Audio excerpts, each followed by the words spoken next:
On my wedding day in California, my own sister ripped my gown apart while my parents stood laughing. Hours later, they vanished with the wedding gifts, leaving me humiliated.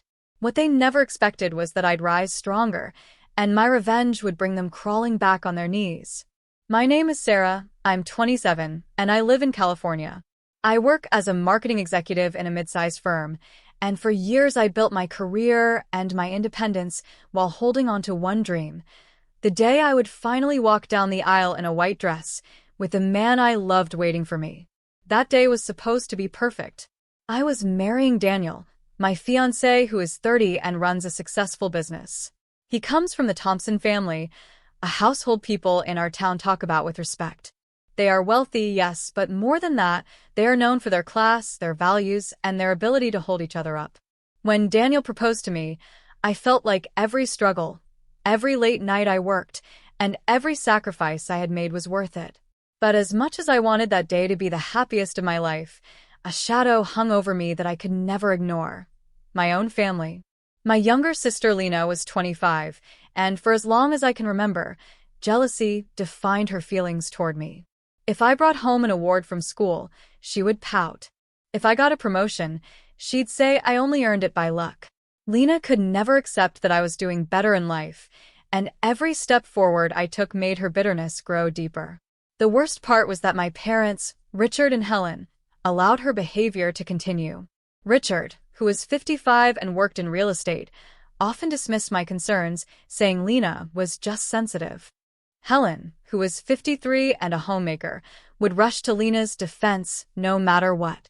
They treated her like she could do no wrong, even when she mocked me to my face. Instead of seeing her cruelty for what it was, they encouraged her. That favoritism carved a crack in our family that only widened with time. When Daniel and I got engaged, I noticed Lena's eyes darken in ways that frightened me. She forced a smile at the announcement dinner, but later, when she thought no one was looking, I caught her glaring at me like I had stolen something from her. I wanted to believe she would put aside her resentment, at least for the wedding. But deep down, I knew Lena was planning something. I just didn't know how far she would go. On the morning of my wedding, I woke up filled with excitement and nerves. The venue was beautiful, the flowers were perfect, and my gown, oh, my gown, was everything I dreamed of. It was delicate, flowing, and made me feel like I belonged in a fairy tale. I stood in the bridal suite with my hair done, my makeup set, and the gown fitted perfectly around me. I took a deep breath, telling myself that no matter what had happened in the past, today was about joy, love, and family. That illusion shattered when the door opened, and Lena walked in with my parents trailing behind her. I remember the look on her face. It wasn't neutral. It wasn't even forced kindness. It was pure malice. "What are you doing here?" I asked, trying to keep my voice calm. Lena didn't answer. Instead, she marched across the room, her eyes locked on me like a predator. Before I could react, she grabbed my dress in both hands and yanked. The sound of fabric tearing filled the air. My heart stopped. I looked down and saw the delicate lace and silk ripped apart, hanging in tatters where once it had been perfect. "Lena, stop!" I cried, trying to pull away, but she was relentless. She tore through it like she was destroying a part of me, not just a dress. And my parents? They stood there, watching, and they laughed. My father's chuckle was low, my mother's laugh sharp, both of them acting as though this was some cruel joke meant to entertain them. The betrayal stung worse than the ripping fabric. These were the people who raised me, the ones who should have been proud to see their daughter marry the man she loved. Instead, they sided with my sister, celebrating her cruelty. When they finally turned to leave, I felt a hollowness inside me that words cannot describe. Then my phone buzzed. I picked it up with trembling hands and saw a message from my mother. "How are the wedding gifts?" It hit me then. They hadn't just destroyed my gown. They had stolen the gifts, the presents given with love and blessings from friends and family. My knees weakened, and for a moment I thought I might collapse. On the day I needed their love most, they gave me nothing but cruelty. I sat down, tears streaming down my face, the ruined dress clinging to me like a cruel joke. I thought of Daniel, waiting for me. I thought of the guests, the celebration, the vows I had waited years to say. Would all of it be destroyed because of their envy? But something inside me refused to give up. I wiped my tears, lifted my chin, and told myself that they would not win. Not today. When Daniel's family found out what had happened, they didn't hesitate. His mother, a woman in her early 50s with grace and strength in her voice, took control. "Don't you worry," she said, holding my hand. "We'll fix this." She made a call to a designer she knew personally, a connection most brides could only dream of. Within an hour, a brand new gown was flown in from Los Angeles. When I put it on, I no longer felt like a broken bride. I felt like someone who had survived betrayal and still stood strong. The mirror reflected not weakness, but resilience. I walked down the aisle with my head high, and the guests gasped, not because of what had been ruined, but because of what I had become. Lena and my parents weren't there to see me. They had vanished, probably thinking I was crushed. But I wasn't. Their plan to break me had failed. Later that night, after the ceremony and the reception, when the laughter had quieted and the music softened, I looked at my phone. The screen lit up with over 50 missed calls from my parents and sister. My heart pounded as I stared at it. Why were they calling now? Guilt? Fear? Anger? I didn't answer. I knew this was only the beginning. Something was shifting, and the story of that day wasn't finished yet.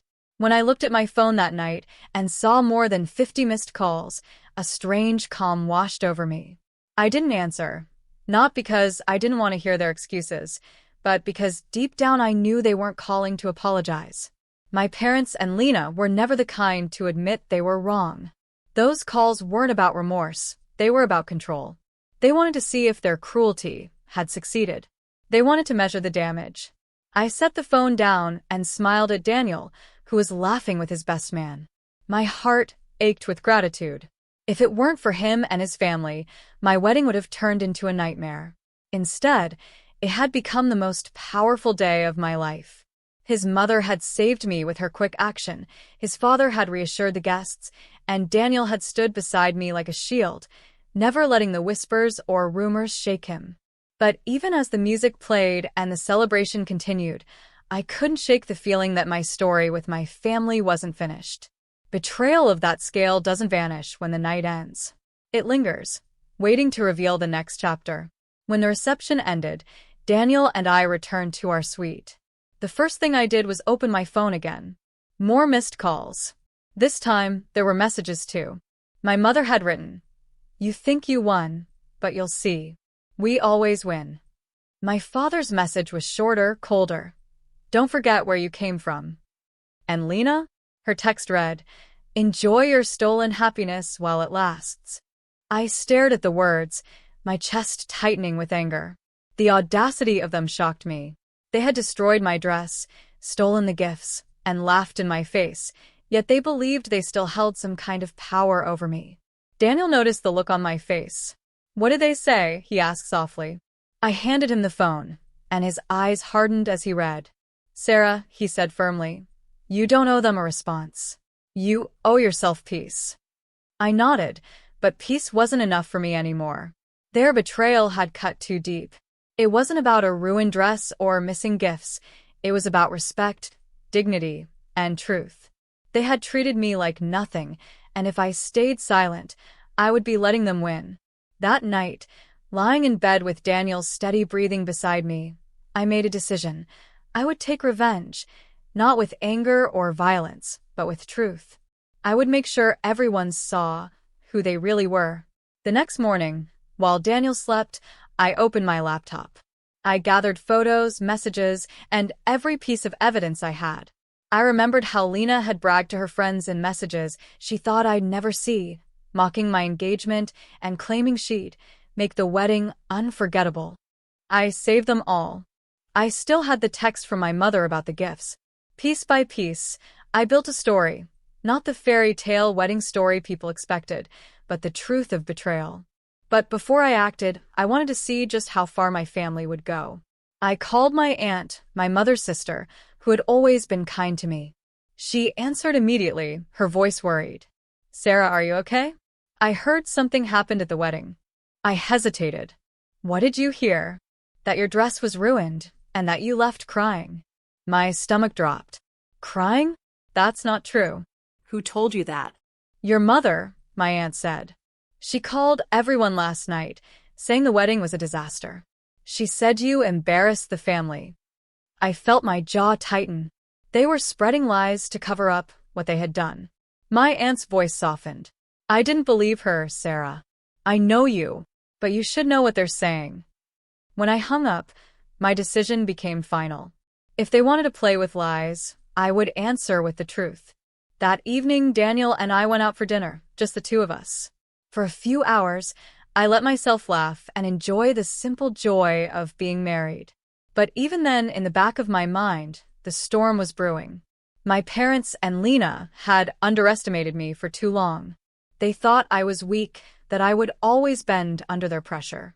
They had no idea how strong I had become. When we returned home, I opened my laptop again. I started writing, not as a rant, but as a testimony. I explained how, on my wedding day, my sister tore my dress while my parents stood by laughing. I included the text messages, the proof of their theft, and the cruel words they sent afterward. I didn't embellish or exaggerate. I let the facts speak for themselves. I hesitated before clicking post. My hand hovered over the mouse, my heart pounding.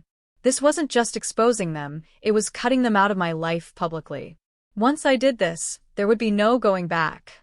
Daniel came to stand beside me, his hand resting on my shoulder. Are you sure? He asked gently. I looked at him, then back at the screen. Yes, I whispered. I'm sure. I clicked. The post went live. Within minutes, people began to comment. Friends, colleagues, distant relatives, they all expressed shock and sympathy. Some shared their own experiences with family betrayal. Others offered words of support. By the end of the hour, the post had been shared dozens of times. By morning, it had spread far beyond my circle. And then the phone calls started again. This time, they weren't just from my parents or Lena. They were from neighbors, family, friends, even clients of my father's real estate business. People wanted to confirm if it was true. Others simply wanted to tell me they supported me. My parents, once so confident in their lies, now looked desperate. They left voicemails, their voices panicked. My father begged me to take the post down, warning me that it would ruin him. My mother cried into the phone, calling me ungrateful. Lena screamed in a message, accusing me of destroying her life. But I didn't take it down. I let the truth do its work. That night, I scrolled through the reactions, feeling something I hadn't felt in years: justice. For once, the scales were balanced. For once, their cruelty had consequences. Still, I knew this wasn't the end. People like my parents and Lena don't surrender easily. They would fight back, and I had to be ready. I didn't know how, but I could feel it in my bones. The real battle had only just begun. The morning after my post spread like wildfire, I woke up to a flood of messages. Some were from friends offering support, others from distant relatives who claimed they had always known my parents favored Lena. What caught my attention most were the voicemails from my father. His usual proud, confident voice had been replaced by a desperate tone I barely recognized.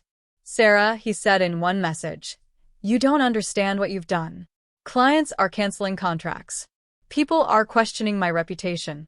You've embarrassed the family name. Take it down before it ruins everything.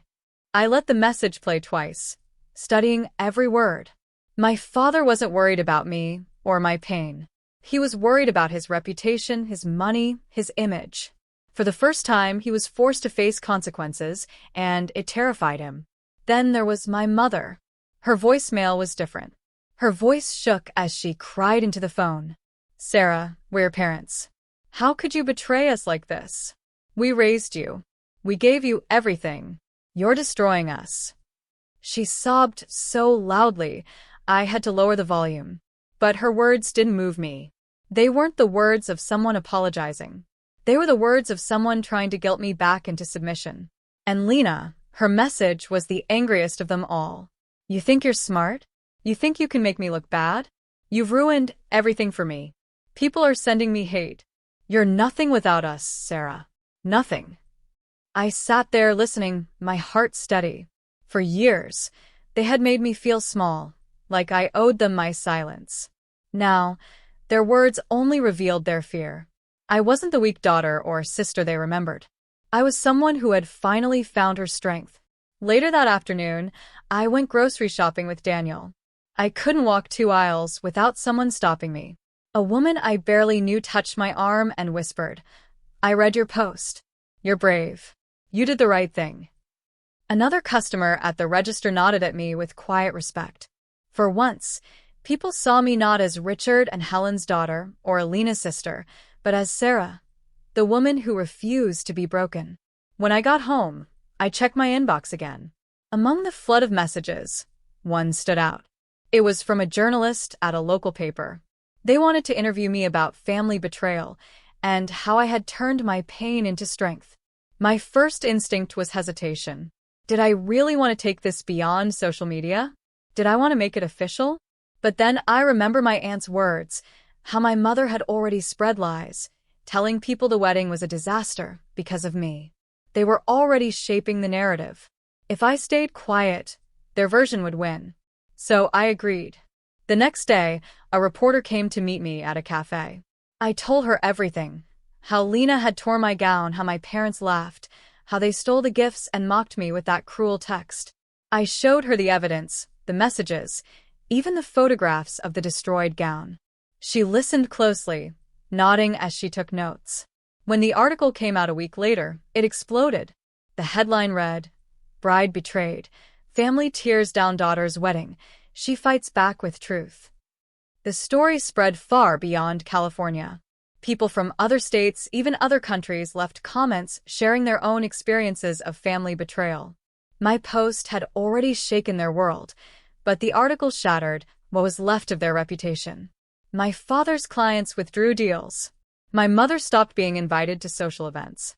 Lena, who once lived for attention and admiration, now received only whispers and stares.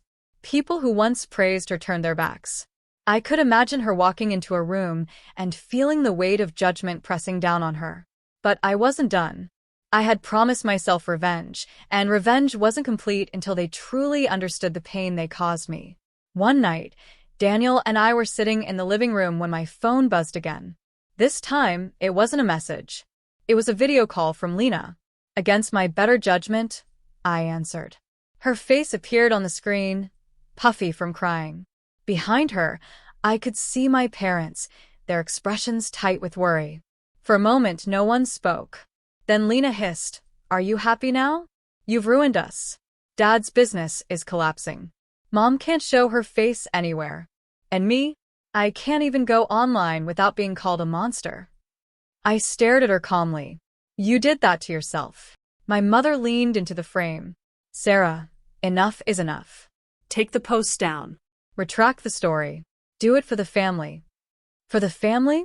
I repeated, my voice sharper than I intended. "What about the family when you stood by and laughed while Lena destroyed my dress?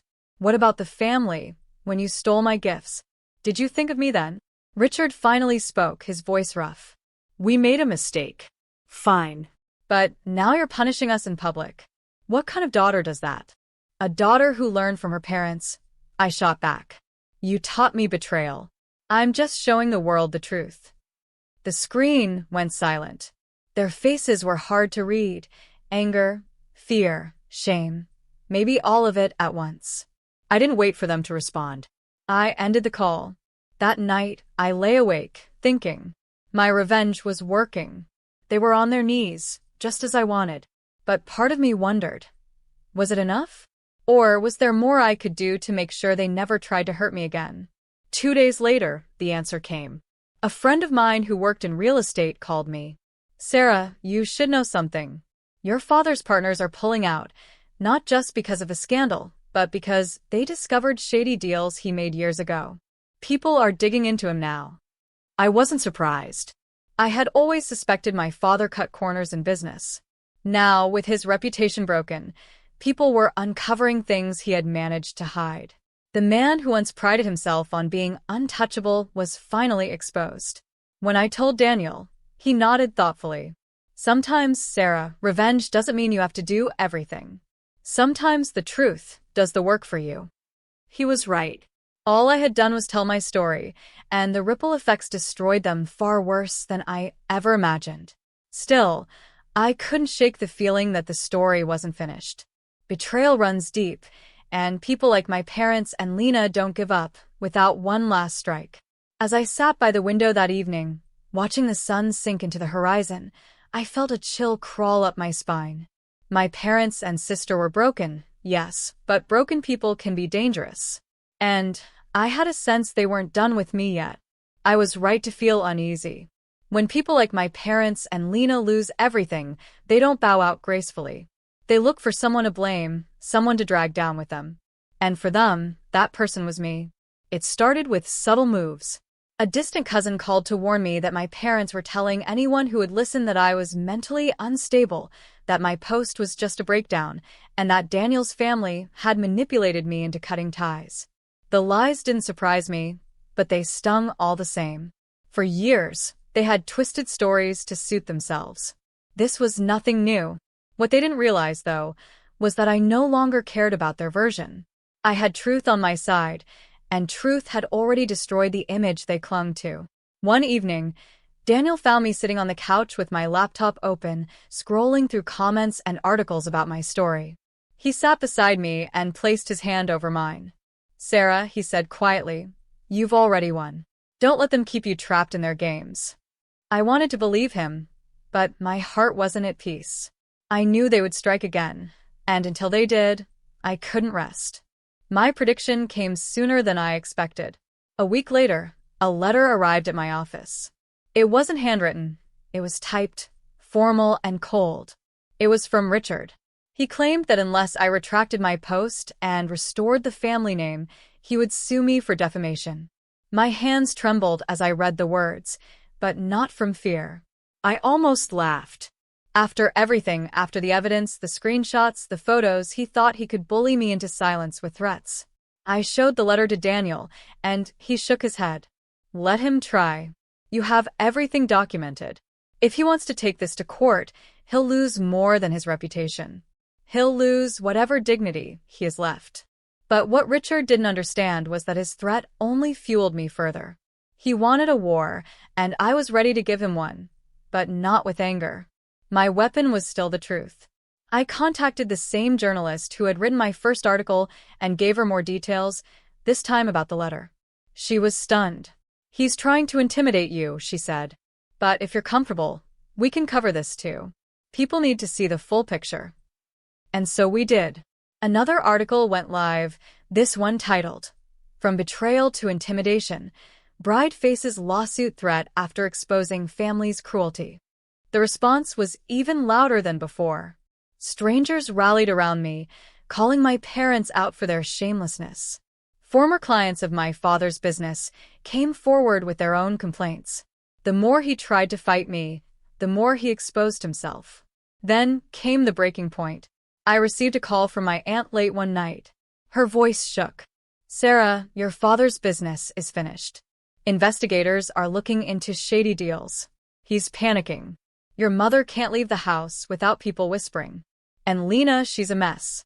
She cries all the time. People cross the street to avoid her." I closed my eyes, letting the words sink in. This was the moment I had waited for, the moment they were brought to their knees. My revenge was complete, not because I screamed or lashed out, but because I let the truth shine on their lies until they burned under its weight. A few days later, my phone rang again. This time, it wasn't angry voicemails or threats. It was Lena, her voice broken and weak. "Sarah," she whispered, "please. I can't do this anymore. People hate me. I can't go outside without someone spitting insults. I'm begging you. Stop. Just stop." I was silent for a long time. Hearing my sister, once so smug and cruel, now shattered, filled me with emotions I couldn't name. Pity? Satisfaction? Anger? Maybe all three. Finally, I said, "You should have thought about that before you tore my dress, before you stole from me, before you laughed at me on the most important day of my life." She sobbed, and I ended the call. Not long after, my parents tried one last time. They came to my home unannounced, standing at the gate like strangers. I watched them from the window, their shoulders slumped, their eyes hollow. For the first time in my life, I saw them not as powerful figures towering over me, but as broken people who had destroyed themselves. They rang the bell over and over, but I didn't open the door. Daniel stood beside me, his arm around my waist, and whispered, "You don't owe them anything." He was right. I didn't. The turning point of my story had already passed. From the moment Daniel's family flew in that new gown, from the moment I walked down the aisle with strength instead of shame, I had already chosen victory over defeat. Everything after was just the unraveling of their lies. In the weeks that followed, life began to settle into a new rhythm. My career grew stronger because people admired my honesty. Daniel and I moved forward together, planning our future without the shadow of my parents' control. For the first time, I felt truly free. Sometimes, late at night, I think about them. I think about my father sitting in his empty office, my mother avoiding the eyes of her former friends, Lena scrolling through comments that cut her deeper than any words I could ever say. They thought they had the power to break me, but in the end, they destroyed only themselves. Do I forgive them? No. Forgiveness is not something they have earned. They betrayed me on the day I needed them most, and betrayal like that leaves scars that never fade. But I don't need their apologies anymore. Their downfall is apology enough. The lesson I carry with me is simple. Sometimes the greatest betrayal doesn't come from strangers, but from the people you call family. And sometimes the greatest revenge is standing tall, unbroken, while they crawl on their knees. That is my story. The story of how envy turned into cruelty, how betrayal cut deeper than any wound, and how resilience turned me into someone they could never defeat. And though the pain of that day will always live with me, so will the truth that saved me.